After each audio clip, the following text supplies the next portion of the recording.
12 ਪੋਹ ਦਾ ਦਿਨ ਜੈਸੇ ਗਿਆ ਚੰਬਿਆ, ਧਰਤੀ ਵੀ ਰੋਈ ਅਸਮਾਨ ਕੰਬਿਆ। ਨੀਹਾਂ ਵਿੱਚ ਚਿਣਤੀਆਂ ਜਿੰਦਾਂ ਨਿੱਕੀਆਂ, ਬਾਗਾਂ 'ਚ ਬਹਾਰਾਂ ਜਿਵੇਂ ਪਈਆਂ ਫਿੱਕੀਆਂ। ਠੋਡੀ ਨਜ਼ਦੀਕ ਜਦੋਂ ਪੁੱਜੀ ਕੰਧ ਸੀ, ਰੁਕ ਗਏ ਸੀ ਸਾਹ ਹੌਸਲੇ ਬੁਲੰਦ ਸੀ। ਡਿੱਗ ਪਈ ਸੀ ਕੰਧ ਤਨ ਕੰਬੀ ਜਾ ਰਿਹਾ, ਸਿਮਦੀ ਸੀ ਰੱਤ ਸਾਹ ਕੋਈ ਕੋਈ ਆ ਰਿਹਾ। ਛਾਤੀ ਉੱਤੇ ਗੋਡਾ ਧਰ ਰਗਾਂ ਵੱਡੀਆਂ, ਕਾਫਰਾਂ ਨੇ ਕੂੰਜਾਂ ਸੀ ਮੁਕਾ ਛੱਡੀਆਂ।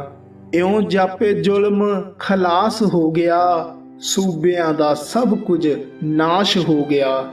ਜਦੋਂ ਪਤਾ ਲੱਗਾ ਗਲੀ ਟੁੱਟੇ ਜੋਤਰੇ, ਹੋ ਗਏ ਨੇ ਜੀ ਪਾਸ ਮੇਰੇ ਨਿੱਕੇ ਪੋਤਰੇ।